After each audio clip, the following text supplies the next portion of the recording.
것이죠. 육적 추수에만 감사할 것이 아니라 이제는 우리가 마지막 시대를 살고 있기 때문에 영적인 추수를 바라보면서 감사하고 그리고 준비하는 그런 거룩한 성도들이 되어야 될 것입니다. 오늘 우리가 읽은 말씀을 보면은 그러므로 형제들아 주의 강림하시기까지 길이 참으라. 보라 농부가 땅에서 나는 귀한 열매를 바라고 길이 참아 이른 비와 늦은 비를 기다리라니. 이른 비와 늦은 비에 대해서 말씀을 하고 있습니다. 이것은 지금 우리는 이 시대 마지막 추수의 시대이기 때문에 이 말씀을 주의 깊게 우리가 살펴보고 영적인 추수에 대해서 관심을 가지고 준비해야 될 것입니다. 우리가 이스라엘의 여름을 보게 되면은 비가 거의 내리지 않는 그런 건기가 계속됩니다. 또 우기를 보면은 가을과 봄이 시작되는 10월경부터 다음에 4월경이 바로 우기입니다.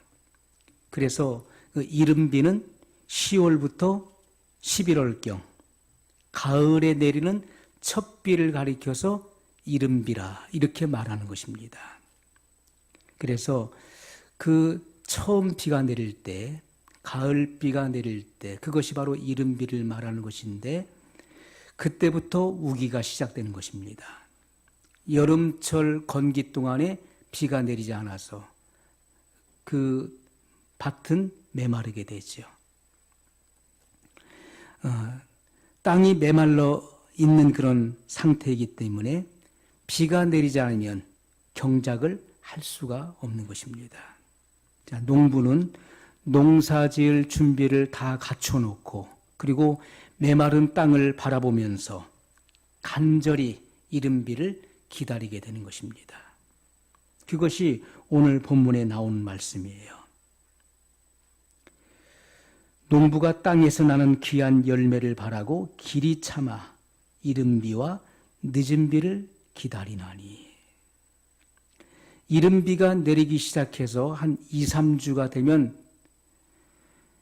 들판은 푸른 초장으로 그렇게 변하는 것입니다. 그 메마른 땅이 푸른 초장으로 완전히 변화가 되는 것이죠. 농부들은 그때 밭을 갈고 파종을 합니다. 씨를 뿌리는 것이죠. 그렇기 때문에 이른 비가 적당한 때에 내려줘야만 씨를 뿌릴 수 있게 되는 것입니다. 그것처럼 이른 비는 경작을 하는 데 있어서 아주 중요한 역할을 하는 것입니다. 또 늦은 비라고 하는 것은 겨울이 끝나고 봄이 시작되는 3, 4월경에 내리는 비를 말하는 것입니다. 그래서 봄비라고 불려지는 것입니다. 이 비는 단비를 말하는 것이죠. 겨울 동안에 자라난 농작물을 결실하는 데 있어서 아주 절대적인 그런 역할을 하는 것입니다. 그래서 우리가 성경을 보면은 아모스 4장 7절에 보면 늦은 비가 제때 오지 않는 것을 저주로 간주했던 것을 우리가 보게 됩니다.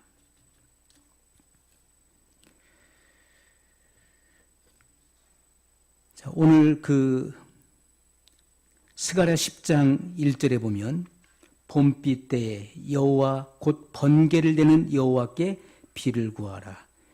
무리에게 소낙비를 내려서 밭의 채소를 각 사람에게 주리라.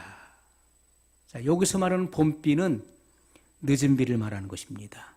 봄비는 늦은 비를 말하는 거예요. 그러므로 스가랴 10장 1절은 마지막 시대에 대한 예언을 말씀하고 있는 것입니다.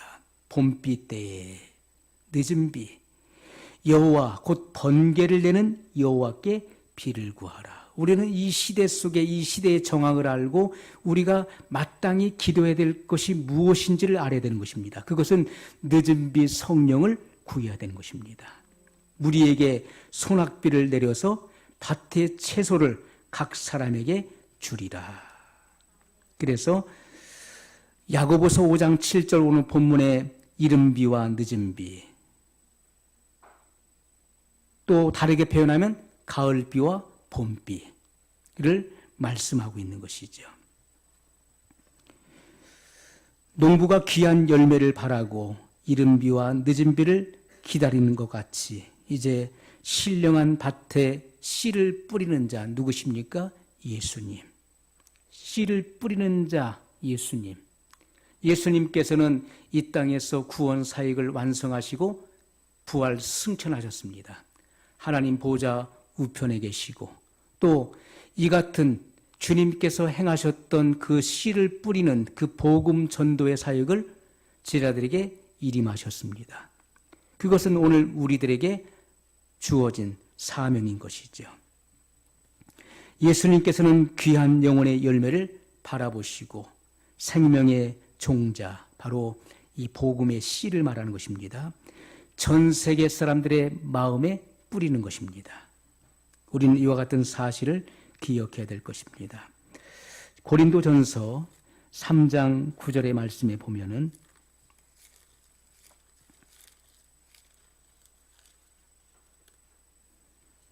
우리는 하나님의 동역자들이요 너희는 하나님의 밭이요 하나님의 집이니라.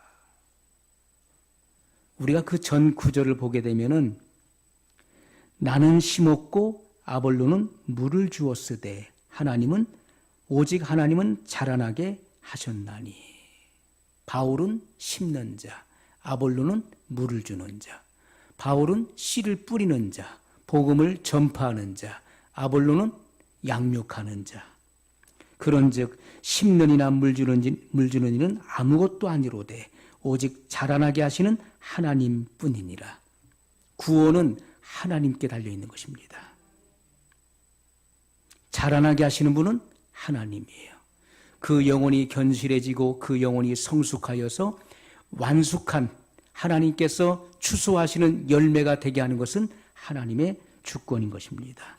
심는 이와 물 주는 이가 일반이나 각각 자기의 일하는 대로 자기 상을 받으리라. 우리는 하나님의 동역자들이요 너희는 하나님의 밭이요. 너희가 누굽니까? 고린도 교회. 고린도 교회는 하나님의 밭이라는 것. 이것은 하나님이 일하시는 현장이라는 것입니다. 여러분, 주님 임재교회 성도들은 하나님께서 일하시는 현장인 것입니다. 이곳은 바로 하나님이 일하시는 현장이에요. 하나님의 말씀의 선포를 통해서 여러분들 가운데 씨를 뿌리는 것입니다. 그리고 여러분들을 양육합니다. 그리고 여러분들은 하나님의 은혜 가운데서 자라나야 되는 것입니다. 그리고 반드시 결실하는 열매로 나와야 된다는 것이죠. 하나님의 집이니라. 이 집도 바로 하나님께서 건축하시는 바로 일하시는 현장인 것을 분명히 말씀하고 있어요. 집을 짓기 위해서 가장 중요한 것은 기초인 것입니다. 기초를 잘 닦아야 되는 거예요. 기초가 연약하면은 아무리 멋진 집을 세운다 할지라도 비가 내리고 탕류가 나서 그 집에 부딪히고 태풍이 불어오면 그 집은 무너져 버리는 것입니다. 그러므로 가장 중요한 것은 기초가 중요하다는 것이죠. 복음의 기초. 여러분, 하나님의 이 진리의 말씀을 통한 여러분 마음속에 신앙의 기초가 잘 닦아져야 되는 것입니다. 그 위에 여러분은 양육을 받아서 바르게 궁극적 구원에 도달할 수 있는 견고한 그 신앙으로 세워져야 된다는 것이죠. 건강하고 건전한 신앙이 되지 않으면 결단코 여러분 주님을 맞이할 수가 없게 되는 것입니다. 우리가 찬송가 172장에 보면요, 빈들의 마른 풀같이 시들은 나의 영혼. 2절에 보면 반가운 빗소리 들려 산천이 춤을 추네. 봄비로 내리는 성령 내게도 주옵소서. 가물어 메마른 땅에 단비를 내리시듯 성령의 단비를 부어 새 생명 주옵소서. 봄비로 내리는 성령. 봄비는 바로 늦은 비를 말하는 것입니다. 마지막 시대에 하나님의 그 추수 사역을 위해서 내리는 비를 말하는 거예요. 그것이 바로 단비인 것입니다. 지금은 늦은 비 성령의 시대인 것입니다. 마지막 주님께서 이제 추수하기 위해서 추수는 예수님의 재림을 의미하는 것입니다. 재림의 때가 가까웠기 때문에 무르익은 영혼들을 추수하기 위해서는 단비가 내려야 되는 거예요. 봄비가 내려야 된다는 것입니다. 그래야 영혼들이 건강하고 견실해져서 결실을 하게 될 것입니다. 그러므로 우리는 이 추수의 때, 이 마지막 시대에 큰 비를 우린 간절히 기도해야 될 것입니다. 큰 비를 기대해야 돼요. 그래야만 우리가 이런 늦은 비 성령을 충만하게 받아서 우리는 땅끝까지 이 복음을 전파해야 될 것입니다.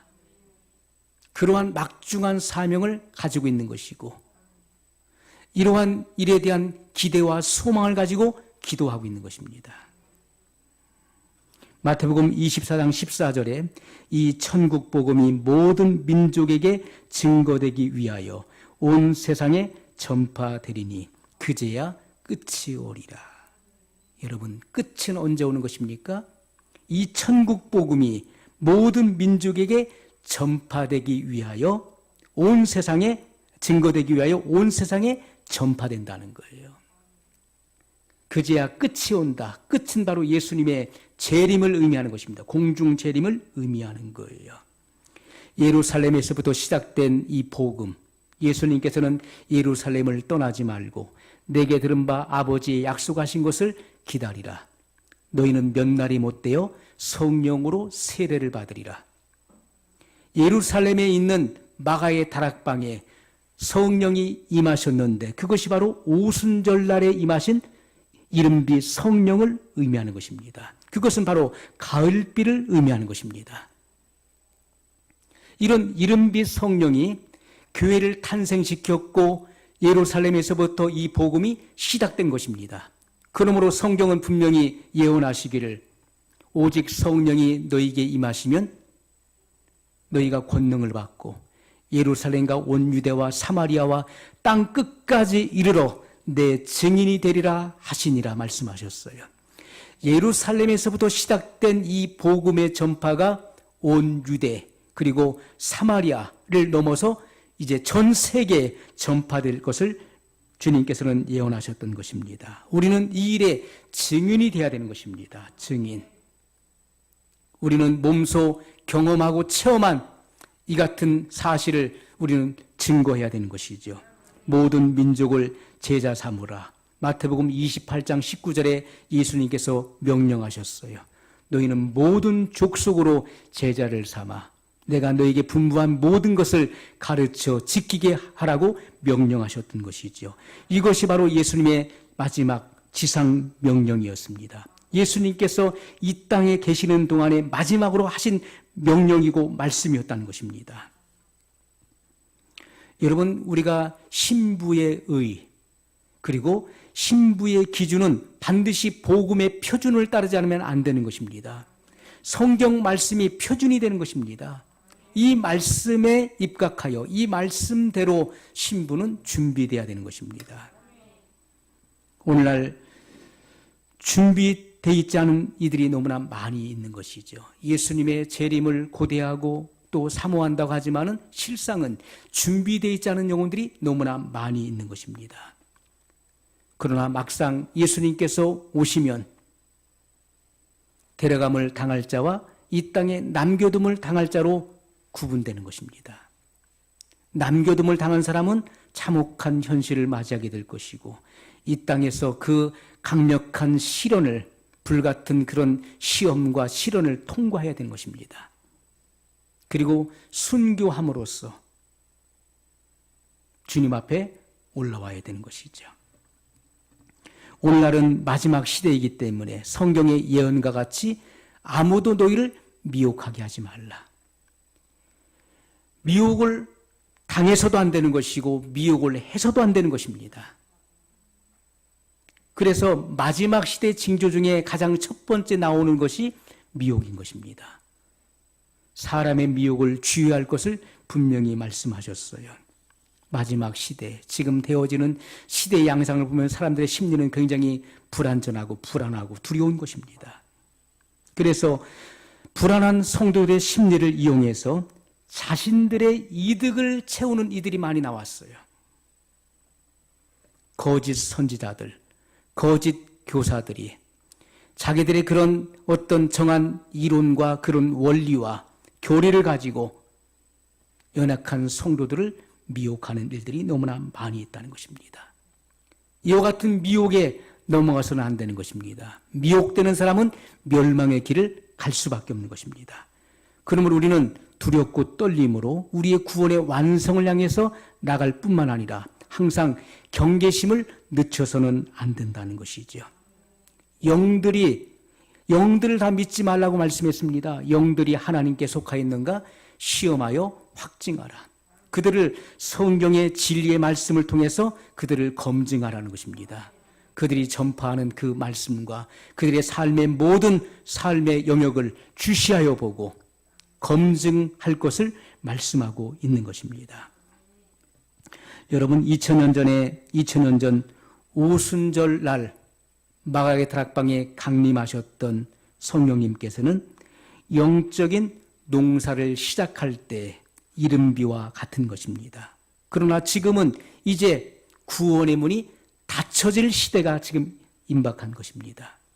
예수님께서 재림하시면은 성도들의 궁극적 구원이 이루어지는 것이고, 그리고 이 땅에서는 7년대 환란이 일어나게 되는 것입니다.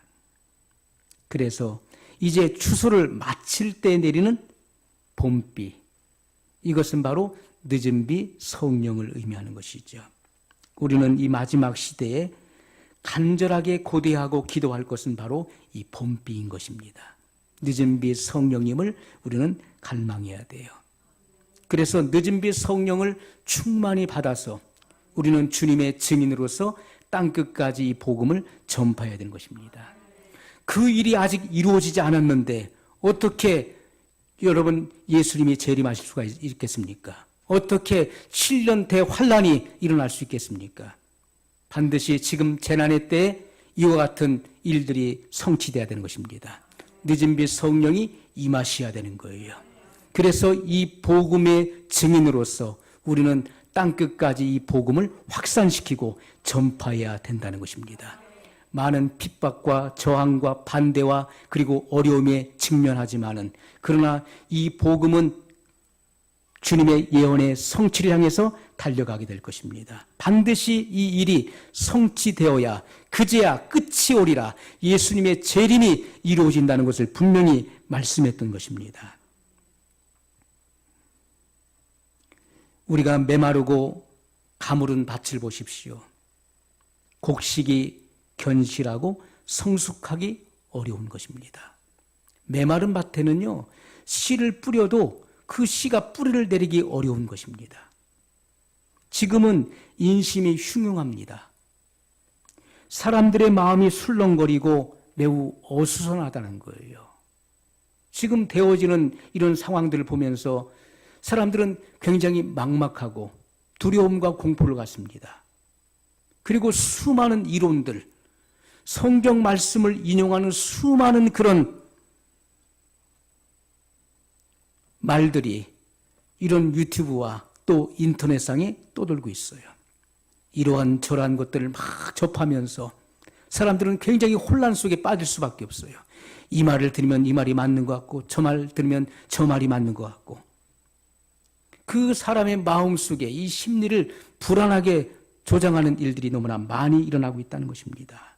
인심은 점점 흉흉해져서 그 마음속에 마치 우리가 파도가 있는 그 배에 있을 때 속이 울렁거리는 것처럼 이 속에서 울렁거림이 또 술렁거림이 계속 일어나고 매우 혼잡하고 어수선한 상태가 된다는 것이죠.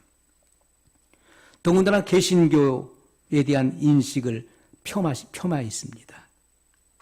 유본론 사상을 가지고 개신교의 가치와 또 수준을 깎아내리지 않았습니까?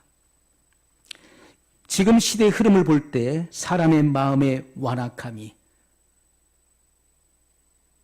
건기가 계속되는 그러한 메마른 밭보다도 더 심하다는 거예요. 메마른 들판보다도 비가 오랫동안 오지 않아서 건기가 계속되면서 이 땅이 갈라지죠. 그런 상태보다도 사람의 그 강팍한 마음은 더 심하다는 것입니다. 복음의 종자가 뿌려져서 결실하여 성숙하기가 어려운 그런 메마른 심령이 된 것을 우린 누구도 부인할 수가 없습니다. 그러면 저 메마른 밭들이 어떻게 하면 좋은 땅이 되어서 곡물로 하여금 결실하게 하고 성숙하게 할 것인가? 그것은 단 한 가지 방법인 것입니다. 그것은 봄비가 내려야 된다는 거예요. 단비가 내리지 않으면 절대로 그 메마른 밭에 아무리 종자를 뿌린다 할지라도 결실할 수 없게 되는 것입니다. 비가 내려야 되는 것이죠.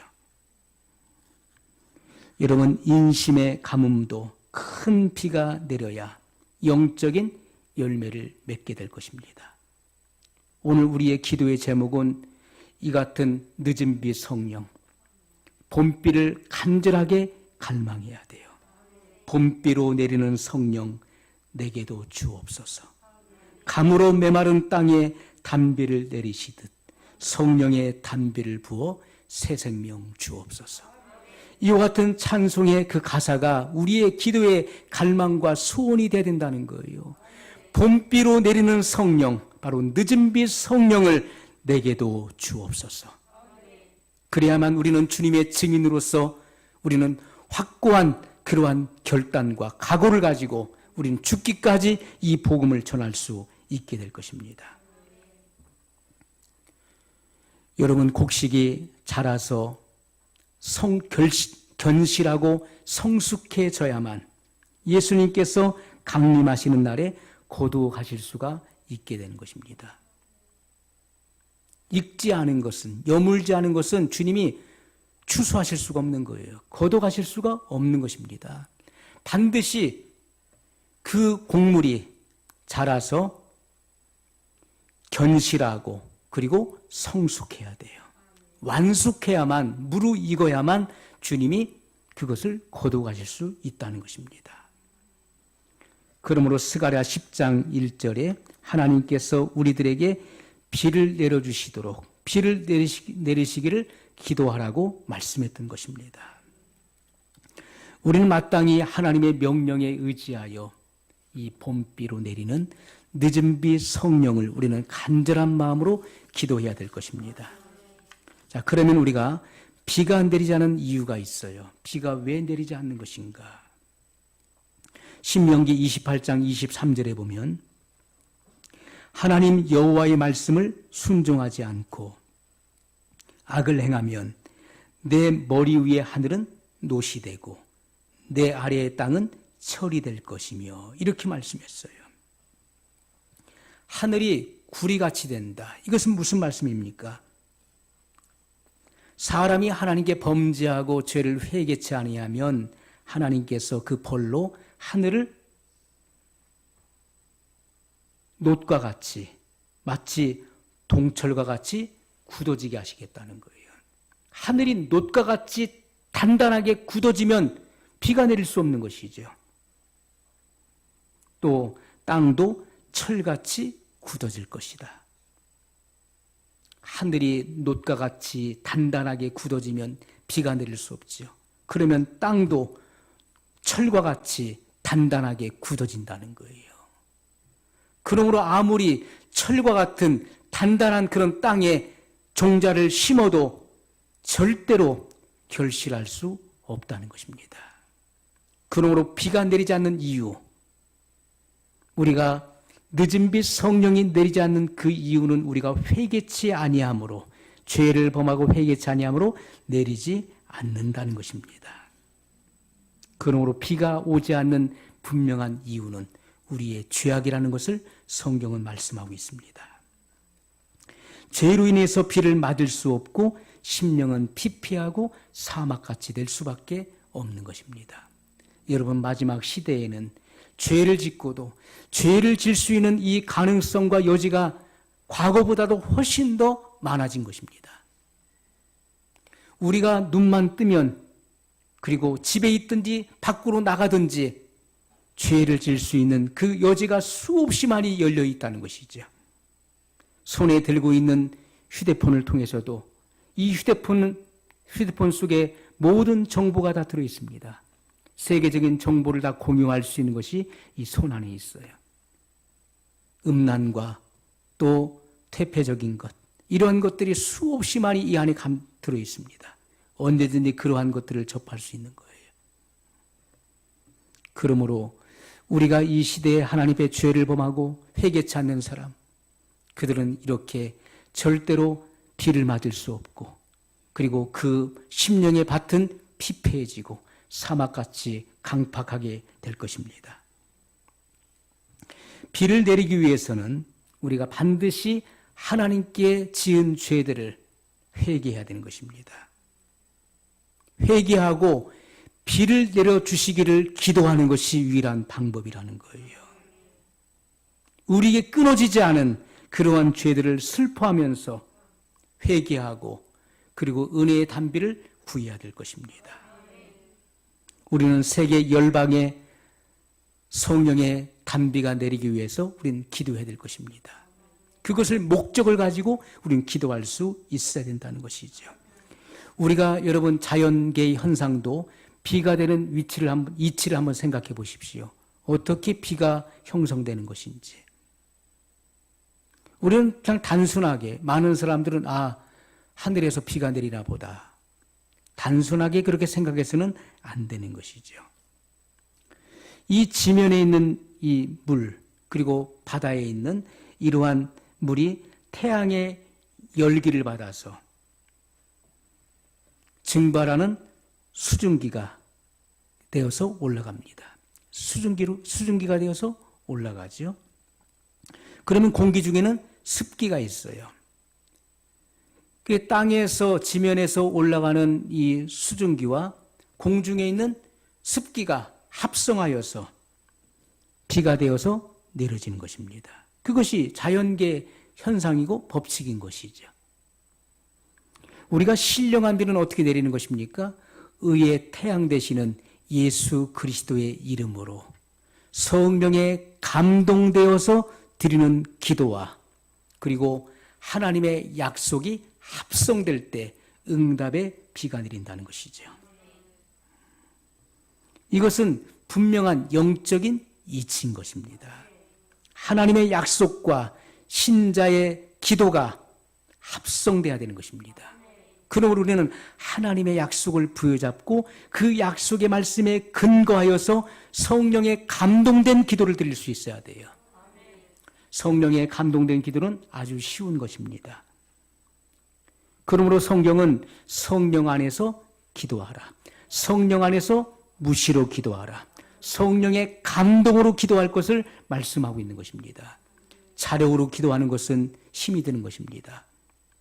자력으로 내 힘으로 내가 생각나는 것을 구하는 것은 힘이 들어요. 그것은 10분, 20분, 30분 지나면은 기도의 미천이 바닥이 납니다. 그러나 성령으로 기도하는 것은 여러 시간을 기도해도 다함이 없는 것이죠. 그러므로 우리는 성령의 감동을 우리는 갈망해야 되는 것이고 성령의 인도를 받아서 기도해야 될 것입니다. 이러한 기도가 바로 응답이 된다는 것을 분명히 말씀하고 있어요. 우리가 성령의 비를 어떻게 받는 것인가? 이것은 전심으로 하나님의 약속에 근거하여 기도하면 성령의 비가 크게 올 것을 분명히 약속하고 있는 것입니다. 그런데 어떤 사람은 성령의 비를 충만하게 받는 사람도 있어요. 충만함 또는 충일함. 우리가 충만하다는 것은 가득 채워진다는 것이죠. 충일하다는 것은 가득 차서 흘러넘친다는 거예요. 우리가 성령의 충만함 또는 성령의 충일함을 받는 사람도 있고 또 어떤 사람은 한 방울도 받지 못하는 사람도 있는 것입니다. 우리가 오순절 날에 성령의 충만함을 받았던 베드로와 같은 사람도 있는가 하면 아나니아 삽비라 같은 사람도 있다는 것입니다. 왜냐하면 그 마음을 하늘을 향해서 열어놓은 사람들. 우리는 이 마음의 이 준비가 중요한 것입니다. 이 마음의 태도, 우리 이 마음의 자세가 굉장히 중요한데 이 마음의 빗장을 닫고 있으면 안 되는 거예요. 이 마음의 빗장을 활짝 열어야 되는 것입니다. 하늘을 향해서 열어놔야 되는 거예요. 그리고 기다리는 자에게는 단비가 그 심령에 충만하게 임하는 것입니다. 그래서 충만함을 얻게 된다는 것이죠. 그러나 그 마음을 세상과 땅을 향해서 엎어두는 사람은 한 방울도 받을 수가 없는 것입니다. 여러분, 지금 장대비가 쏟아지는데 이렇게 뚜껑을 닫아놓게 되면, 뚜껑을 닫아놓으면 어떻게 되겠습니까? 뚜껑을 닫아놓으면은 비가 아무리 억수같이 쏟아져도 이 빗방울이 이 덮어놓은 뚜껑에 의해서 다 튀어서 이 안에는 한 방울도 들어갈 수가 없는 거예요. 그러므로 우리는 이 마음을 하늘을 향해서 열어야 되는 것입니다. 그럴 때 은혜의 단비가 내 영혼 속에 가득 채워지는 것이죠. 그러나 우리가 세상과 땅을 향해서 이렇게 마음을 엎어놓는 사람은 한 방울의 그러한 단비도 맞을 수가 없는 것입니다. 이런 사람은 아나니아와 삽비라와 같은 사람이에요. 한 방울도 맞을 수 없어요. 온통 땅의 것에만 관심을 가지고 있는 이들은, 신령하고 영적인 것에 관심이 없는 이들은 은혜의 단비를 맞을 수 없다는 거예요. 그것은 누구의 책임이겠습니까? 바로 나의 책임인 것이죠. 내 마음을 세상과 땅을 향해서 엎어놓았기 때문에 맞을 수가 없는 것입니다. 이제 하나님께서 오순절의 가을비, 바로 이른비를 말하는 것이죠. 이른비를 주셔서 복음을 시작하게 하셨던 것처럼, 사역을 시작하게 하셨던 것처럼 이제 마지막 시대 두 번째 내리는 비, 마지막 비는 바로 봄비인 것입니다. 이것은 늦은 비를 의미하는 거예요. 이 은혜를 우리는 간절하게 갈망하고 또 대망해야 될 것입니다. 그래야만 이 은혜를 충만하게 받아서 우리는 땅끝까지 나갈 수 있게 될 것입니다. 농부가 씨를 뿌린 후에 매일 귀한 열매를 바라게 되는 것이죠. 씨를 뿌린 후에는 열매를 바라보게 되는 것입니다. 그래서 추수의 비가 내리기를 간절하게 기다리는 것이죠. 그래서 추수의 비, 늦은 비가 와서 결실하게 되면 거두어서 단을 묶어서 드리는 것이죠. 그것처럼 우리는 우리 대한민국의 이 넓은 들판을 바라보아야 됩니다. 이 땅에는 5,200만의 국민들이 살고 있습니다. 우리 대한민국의 들판을 바라봐야 되는 것이고, 더 나아가서 우리는 세계적인 이런 들판을 바라봐야 되는 것입니다. 이러한 큰 비전을 가지고 우리는 기도해야 된다는 것이죠. 그래야만 바로 끝이 오리라, 예수님의 재림이 임한다는 것을 분명히 말씀하셨습니다. 오늘 본문의 말씀, 그러므로 형제들아 주의 강림하시기까지 길이 참으라. 보라, 농부가 땅에서 나는 귀한 열매를 바라고 길이 참아 이른 비와 늦은 비를 기다리나니. 이른 비는 이미 2000년 전에 오순절 날에 강림하셨던 것입니다. 그때 시작된 이 복음이 2000년의 세월을 넣어서 지금 전 세계를 지금 돌고 있습니다. 이제는 마무리 과정에 도달하게 된 거예요. 지금은 늦은 비 성령이 내리셔서 이 늦은 비 성령을 충만하게 받아서 2000년 전에 사도들 그리고 120문도가 행했었던 그와 같은 사역을 더 강력하게 우리는 진행해야 될 것입니다. 그래야만 끝이 옵니다. 그래야만 예수님의 공중 재림이 이루어지게 될 것입니다. 너희도 길이 참고 마음을 굳게 하라. 주의 강림이 가까우니라. 성령의 처음 익은 열매는 예수님이십니다. 우리는 성령의 처음 익은 열매를 받은 자들이에요. 그래서 이렇게 성령의 처음 익은 열매를 받은 자들을 결실해야 되는 것이고, 예수님께서 재림하셔서 준비된 영혼들을 기쁨으로 그 단을 묶어가지고 공중으로 올려 가실 때에 천국 창고에 들여져야 된다는 것입니다. 이것이 주님께서 말씀하시고 있는 복음의 진리인 것이죠. 형제들아, 서로 원망하지 말라. 원망의 반대는 감사인 것이죠. 우리는 감사할 것밖에 없습니다. 지금 이 시점에 우리가 많은 어려움을 통과해 왔지만은 지금 이 시점에 우리가 예배할 수 있는 것, 지금까지 우리는 예배를 거르지 않고 계속해서 예배를 드려왔습니다. 우리가 하나님께 쉬지 않고 여러 가지 많은 어려움과 문제가 있었지만은 그런 역경을 우리는 통과했고 지금도 여전히 하나님께 예배하고 있다는 거예요. 어려움과 시련이 있지만은 그것을 원망하지 말고 감사해야 될 것입니다. 그리하여야 심판을 면하리라. 원망과 불평이 있는 사람은 구원받지 못하는 것입니다. 이스라엘 백성들이 수십 가지, 수백 가지 죄를 지어서 광야에서 심판을 받아 엎드려진 것이 아니었습니다. 성경은 분명히 서너 가지 죄로 인해서 그들이 광야에서 심판받아 엎드려졌다는 사실을 말씀하고 있어요. 그것은 원망, 불평, 불신앙, 불신으로 인해서 그들은 멸망을 당한 것입니다. 원망은 작은 죄가 아닌 것입니다. 원망은 큰 죄에 해당된다는 거예요. 원망과 불평을 일삼는 것은 바로 하나님 보시기에 큰 죄에 해당되는 것입니다. 그것으로 인해서 우리는 멸망받을 수 있다는 사실에 대한 주님의 기록된 말씀을 거울 삼아서 경각심을 가져야 될 것입니다. 형제들아, 서로 원망하지 말라. 누구도 원망하지 마십시오. 누구도 탓하지 마십시오. 그저 감사해야 된다는 것입니다. 그리하여 심판을 면하리라. 보라, 심판자가 문 밖에 서 계시니라. 지금은 이렇게 2000년 전에 야고보 사도는 심판자가 문 밖에 서 계신다. 이렇게 그 주님의 재림이 가까이 임했다는 사실을 증거했는데 2000년이 지난 지금은 어떻습니까? 주님께서 문고리를 잡으신 상태인 것이죠. 문 밖에 서 계셨던 주님께서는 이제 문을 열기 위해서 문고리를 잡으신 상태인 것입니다. 당기면은 이제 열리는 것이죠. 그때 끝이 오는 것입니다. 예수님의 재림이 임한다는 것입니다. 그러므로 우리는 하나님의 말씀에 근거하여서 근신하고 깨어서 우리는 준비해야 될 것입니다.